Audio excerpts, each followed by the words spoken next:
Yesterday's dip in the crypto markets had really struck a lot of fear across the timeline, across crypto YouTube, the comment sections, and just in general, people wondering, was the top on Bitcoin that new all-time high at $126,000? I'm here to tell you, I really don't think so. I'm going to go over the metrics as to why leverage caused this really big flash crash, and it really has been eaten up at this point in time. When you look at the weekly, the daily, and the 30-day, we're still all in the green across Bitcoin. So I'm going to go over what happened and all of the factors as to why I don't think that the all-time high for Bitcoin of 126K is the local top, and why I think Uptober is 100% still on the table. So without further ado, let's jump into it. We'll try to keep this one pretty short and sweet, as we just want to go over exactly the market climate that we're in, what occurred, and why I still think we're in an Uptober season. And on top of that, some quick hit news across our top holdings. But before we jump into it, guys, be sure to drop down below, hit that like button, and subscribe to the channel for more every single day here on In the Game. We have you covered with all the information and alpha in the markets that you need to win throughout this cycle. So like and subscribe down below. And be sure to drop down as well. Check out our sponsors down below in the description. First and foremost, we work with some of the best exchanges in the game, like Blowfin, giving you some of the best sign-up bonuses in the industry. But also, our newest partner is 𝗧𝗿𝗂𝗃𝗃. Now, this is a really exciting upcoming project, as whenever you look at the perp deck scene right now, obviously, you have Hyperliquid, you have Aster, you have Lighter, but this is built on 𝗧𝗂, which a lot of people are starting to lean towards the fact that the 𝗧𝗂 technology may have even been ahead of its time, but this is definitely the future of cryptocurrency. And on top of that, their airdrop campaign is about to begin. So this is basically like getting in early on Aster or Hyperliquid or whatever the case is. You can trade tons of different crypto pairs, all utilizing 𝗧𝗂𝗃𝗃's technology. You can see here, this UI is absolutely clean as well. 100% ownership from the start, as well as it's completely private. So the technology here is superior to a lot of different offerings out there on the market. So if you want to get involved with this, we have an amazing sign up link down below for you to get started on Gravity and start also farming towards this future airdrop. It is about to be the peak airdrop season of the cycle. We want to make sure that you guys win. So check out Gravity down below in the description. Now let's go ahead and jump into the markets. And as I mentioned, that dip really got eaten up. If we just were to look at what happened yesterday, we hit all-time highs, 126K. About 12 to 18 hours later, we were at 120,000 at the Bitcoin price, which just seemed unfathomable with how bullish the climate was setting up. And even now, as I said, this dip is basically non-existent now. We still see on the daily and the weekly and the monthly, Bitcoin's up 10% over the 30-day time period. So it really did recover quite nicely. But what is occurring in the market right now is everyone's over-leveraged. You know, whenever we start to get bullish, people start putting in record amounts of leverage trades. Like, I don't think leverage trading has been as popular ever until this cycle. Like, everyone, whenever we start getting in a bullish momentum, you know, kind of a pattern, you see so many people racing to put in 5, 10, irresponsible 25, 50x longs to the upside. And whenever we're so over leveraged, you can see here these sharp falls and these sharp climbs. A lot of this has to do with open interest, whether people are overly short or overly long. So to me, this was nothing but a liquidation event. But the one thing is, I hope that people start, at least if you're playing with leverage, do a more responsible 3, 5x leverage. I think the problem is people want that one win, you know, let me just hit a massive trade. Let me over leverage myself on a Bitcoin long 50x or whatever the case is. I think that's been a big problem this cycle. But really, I don't think this is going to deter the outlook for the next couple of months. We see here the Federal Reserve says it's most likely appropriate to ease more this year, aka getting more rate cuts. There's a 68% chance that we get 3 more rate cuts. Fidelity and Bitwise scooping up $172.3 million in Bitcoin. The smart money knows what's coming. And I don't agree with a lot of what Ansem says about the market. He said his gut was bearish and then we went up, and then he turned bullish, and then we went down. But regardless, I do agree with the overall thesis that the Bitcoin over gold chart, I think that Bitcoin's going to have a lot of catching up to do. And this is one of the reasons I'm insanely bullish, is the fact that we have a climate at this moment in time where gold is hitting all-time highs.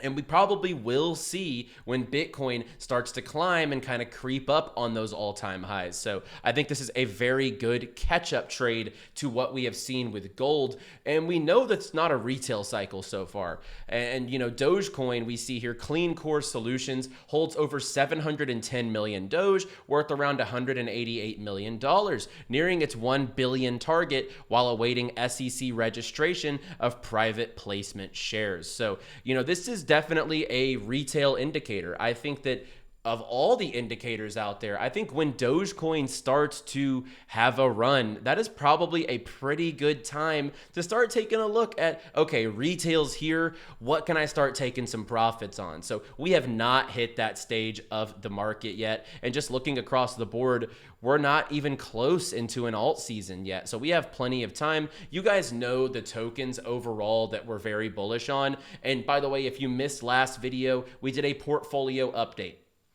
So in this video, I might mention I like this coin here or whatever the case is, but majority, I'm just going to go over a lot of bullish cases that we're seeing across all of the projects in our portfolio. So if you want to check out the portfolio video, that video was yesterday, the most recent video on the channel. But just looking across the space, first and foremost, the thing that's in your face everywhere is Binance. Binance season right now. They have really taken over. Solana meme coins are dead at this moment in time. We see the Binance trenches absolutely printing, and we've actually seen 6 or 8 listings here on Aster. So what Binance is doing here, they're utilizing Aster as like this miniature Binance. And then if a coin continues its success, let's say 𝗡 or 𝗏𝗏, some of the bigger BNB memes that we've seen this season, if they have that success, Binance is going to end up listing these tokens. So this has kind of become like a leverage proxy for the Binance ecosystem to continuously push coins in their ecosystem. And on top of that, CZ launches a $1 billion builder fund. As we see here, his family office is setting aside $1 billion to back long-term builders on the BNB chain. I don't think that this narrative can be faded. And this just continues to add on to my conviction in a token and a platform like Aster. And I will say this again. If you are not farming this airdrop, if you are for some reason still sidelined on this airdrop, link down below, join one of the best Aster trading teams. They're giving out 1% of the supply literally almost every single week at this point in time. That at this point is $150 million or more every single time that they do one of these drops. So I would not fade this. If you are not using Aster in some capacity, I would check out the link down below in the description. But more so, I just think Aster right now, the attention is across the BNB ecosystem. But I think once the BNB season kind of comes to a little bit of a calming point, I think a lot of money is going to flow even back into BNB and Aster as two just very, very solid plays within this ecosystem. And if we actually were to look at the way the charts have played out, this won't show the best picture, but over the course of their first month in the market, Hyperliquid and Aster, the charts look absolutely identical. So this is very bullish moving forward, in my opinion, for the Aster token. And I do think a lot of money that's being made in the trenches right now will come back to coins like Aster in the BNB ecosystem. We also see Avalanche, which, you know, their on-chain metrics this cycle have been absolutely ridiculous, the amount of partnerships, etc. And they're actually 4th among active L1s in loans across the space behind BNB. Obviously, Aave is the leader in this sector as they are the leading loan platform, but there's so much going on here on the Avalanche chain, and I just think that this is probably the most dirt cheap, undervalued major token in the market alongside 𝗬𝗍, which we'll talk about here in just a second. However, we are looking at right now Avalanche at below $30. I still think that this is ridiculously undervalued at these levels. We see 𝗬𝗍 bringing on one of the biggest, IPs in crypto gaming. The universe of EVE Online, 𝗡𝗲𝘅𝗁𝘁, pardon me, which is from the creators of EVE Online. This is coming to 𝗬𝗏. This is a huge land grab for 𝗬𝗏 in the gaming space because they need a hit game on their chain. They have a massive DeFi protocol with momentum. They have great, other TVL type of platforms on the chain, but at the same time, they needed an IP like this on their chain. 𝗬𝗏's tech is one of the best in the industry, and like I said, alongside AVAX, I think this is also just super undervalued, and I think right now this might be the best buy in the market as far as majors, and especially if we do see momentum have a successful TGE, we see maybe some more, no pun intended, momentum into the gaming space because of 𝗡𝗏𝘅𝗁𝘁 moving over to 𝗬𝗏. You could potentially see 𝗬𝗏 having a run, but also this leads me into gaming. Right now, gaming's looking pretty promising, and that comes from someone who's been a bull on gaming, one of the biggest bulls on YouTube and on crypto Twitter as far as the gaming space, but also one of the biggest critics because the industry is pretty rough right now. There's not a lot that we can look across the space and be like, man, this is awesome at this point in time. So right now, I miss the time periods of 2021, 2022, 2023. It felt like we had so much to look forward to. New games were being announced, new trailers. There was a ton of potential. Obviously, 99% of that stuff did end up dying, but I do think right now there's a big catalyst around the corner with Planet X. This is a project that whenever they release what they're doing, I think it can really shake up the space. They're going to be putting players first, which a lot of ecosystems really, they'll say they're putting players first, but they're not. And we see here sniping yellow into everyone. I think this could be a pretty good catalyst, as well as potentially 𝗡𝗏𝘅𝗁𝘁 on the 𝗬𝗏 chain. This could lead money into gaming altcoins, stuff like Ronin, stuff like 𝗬𝗏𝘅𝗀𝗃, who just started their season 11 program for their rewards program. They're giving out 6 figures plus in their token over the course of this month. And then XBG-back 2025. This to me leans towards they'll be doing buybacks, which is just super bullish in the 𝗬𝗏𝘅𝗃 ecosystem. And then last but not least, we see football.fun expanding into sport.fun. So they're going to have American football and basketball. This is going to be awesome, and I will 100% be making content on the American football side. This is going to be one of the best times I've had on chain. Fantasy sports on chain. I'm an absolute lunatic sports fan, so this is going to be right up my alley. I loved football.fun, just the iteration in soccer, or European football, we should say. But we do have basketball and American football coming up. All of this is very bullish for the gaming space, so definitely an industry and a niche that I'm also looking at. But right now it's BNB season.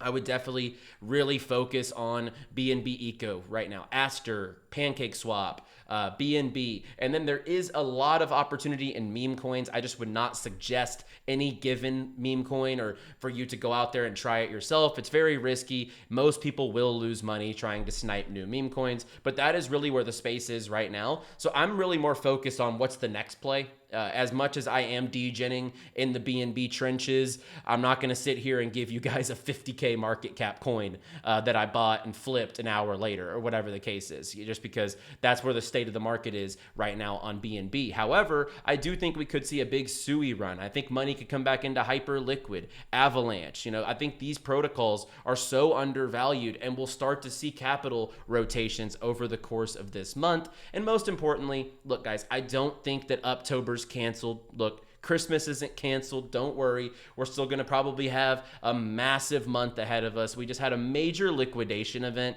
but that is one fear I have over the course of this cycle. It is just troubling how over-leveraged we get whenever the market gets bullish or bearish. So that is something to look out for. But overall, guys, I couldn't be more bullish on the market at this point in time. And as much as the focus is on BNB, and we've taken advantage of that narrative, we're up 10x on Aster, I'm definitely looking at what could be the next rotation, the next hype across the market, and we'll definitely keep you posted as those unfold here on the channel. So guys, like the video down below, subscribe to the channel for more. Uptober's not canceled, maybe just delayed a little bit, but like the video, subscribe, and I'll see you guys on the next one. As always, play well, my friends, trade responsibly, please, and of course, stay bullish, my friends.